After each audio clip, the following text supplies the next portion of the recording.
दुर्गा नदी के किनारे बसा एक गांव फूलपुर।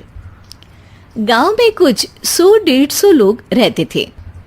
अंजलि, जो कि पास ही के जिले में रहती थी और 12वीं पास कर चुकी थी, उसके पिताजी ने बेटी को जल्दी विदा करने के लिए उसकी शादी फूलपुर गांव के मुकेश से करवा दी थी। मुकेश कभी स्कूल नहीं गया था और इस कारण वो पढ़ा लिखा नहीं था और बाकी गांव वालों की हालत भी मुकेश जैसी ही थी। मुकेश के घर में उसके माता पिता भी रहते थे। सासू माँ, मैं बाहर मंदिर तक जा रही हूँ, आधे घंटे में आ जाऊंगी। अरे अभी कहीं जाने की जरूरत नहीं है, चुपचाप जाके रसोई में रात के खाने की तैयारी करो। और ये घूंघट क्यों हटा लिया है तुमने? क्या पता नहीं कि इस गांव में औरतें बिना घूंघट के नहीं रहती? रात में अंजलि छत पर जाकर अपनी मम्मी से बात कर रही होती है। तभी गांव की 3-4 औरतें उसे देख लेती है और दरवाजे पर आकर उसकी सास से शिकायत करने लगती है। और क्या हुआ? अरे छत पे तो देखो, आपकी बहू मटक मटक के किसी से फोन पर बात कर रही है। दिन भर फोन पे लगी रहती है। अरे कल तो मंदिर के पास वो क्या कहते हैं, सेल्फी ले रही थी। शहर की बहू रखना अच्छा शान की बात है, पर देखना इसके लक्षण से ये तो तुम्हारे परिवार को बदनाम ना कर दे।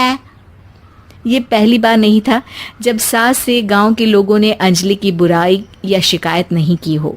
अब तो ये रोज की बात थी। अंजलि ये सब सुन लेती है। जब वो नीचे जाती है तो मुकेश भी वहां आ जाता है। सास कहती है, बेटा, लोग घर आकर शिकायत करने लगे हैं बहू के कामों की।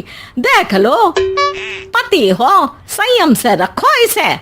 माँ जी, मैं तो अपनी माँ से बात कर रही थी क्योंकि यहाँ कोई बात करने लायक ही नहीं है और अब मैं माँ के पास ही रहूंगी। वहाँ क्या रहना, वहाँ बाहर के लोग तो ठीक है पर घर के लोग भी इज्जत ना दे सके। अरे नहीं नहीं अंजलि, ऐसा नहीं है, धीरे धीरे सब ठीक हो जाएगा, तुम फिक्र ना करो। अरे बस कुछ बोलना ही नहीं है, सर पे चढ़ा रखा है बहू को। सास मुकेश की नरम बात सुन के वहां से मुंह चढ़ाकर चली जाती है। मैं तो कहती हूँ हम दोनों शहर चले जाते हैं। मैं पढ़ी लिखी हूँ, मुझे वहाँ नौकरी भी मिल जाएगी और थोड़े दिनों में आप भी वहाँ कुछ काम ढूंढ लेना। अरे नहीं नहीं अंजलि, हम यहाँ ना गांव का खेत, माँ पिताजी को छोड़कर शहर नहीं जा सकते। माँ पिताजी को कैसा लगेगा और गांव वाले क्या सोचेंगे? ये कहकर मुकेश सोने चला जाता है और अंजलि की गांव वालों द्वारा बुराई का सिलसिला बहुत दिनों तक चलता ही रहता है। लेकिन अंजलि गुस्सा ना दिखाते हुए समझदारी से काम लेती है। बारिश का मौसम चालू हो जाता है। जोरदार बारिश से पूरे गांव में हाहाकार मच जाता है। दुर्गा नदी में बाढ़ आ जाती है और बाढ़ का पानी पूरे गांव की फसल तबाह कर देता है। फसल की ये हालत देखकर गांव वाले निराश हो जाते हैं और बात तो यहाँ तक पहुँच जाती है कि कुछ लोग तो अंजलि को इस सब का दोषी ठहरा देते हैं। अरे पूरी फसल तबाह हो गई, पता नहीं किसकी नजर लग गई है।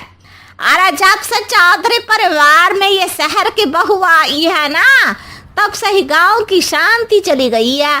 इसके कर्म कांड से माँ दुर्गा नदी भी खुश नहीं है।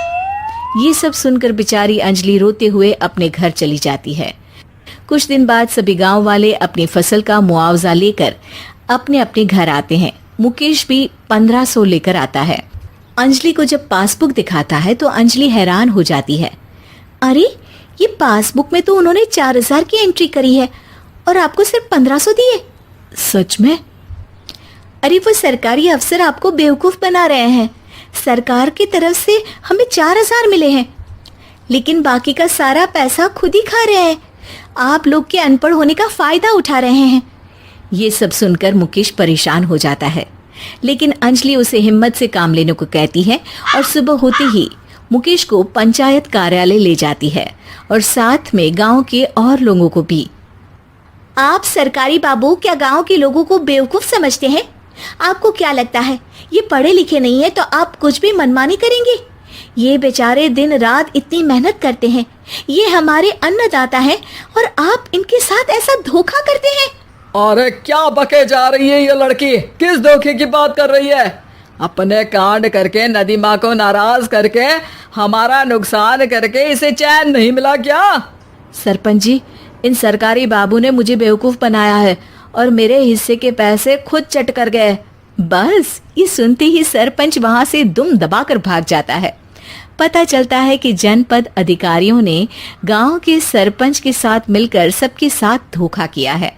सब लोगों का विरोध शुरू हो जाता है और आखिर में अधिकारी सब गांव वालों के हिस्सों के बचे हुए पैसे उन्हें लौटा देते हैं और कई दिन तक सरपंच गांव में लौटता ही नहीं। अंजलि, तुम नहीं होती तो हम गांव वालों को तो पता ही नहीं चलता कि ये हमें हर बार बेवकूफ बनाते हैं। हाँ हाँ अंजलि बेटी, हमें माफ कर दो। हम सब तुम्हें बुरा भला कहते रहे, लेकिन तुमने ही आज हमें बेवकूफ बनाने से बचाया है। हमें तुम पर गर्व है बेटी। अब समझ आया कि सरपंच तुमसे नहीं, तुम्हारे पढ़े लिखे होने से नफरत करता था। क्यों ना इस बार हम अंजलि को ही सरपंच पद के लिए चुन ले? क्या कहते हो गांव वालों? पढ़ी लिखी सरपंच। बस पूरा गांव अंजलि के लिए ताली बजाता है और अंजलि की सास उसे खुशी से गले लगा लेती है।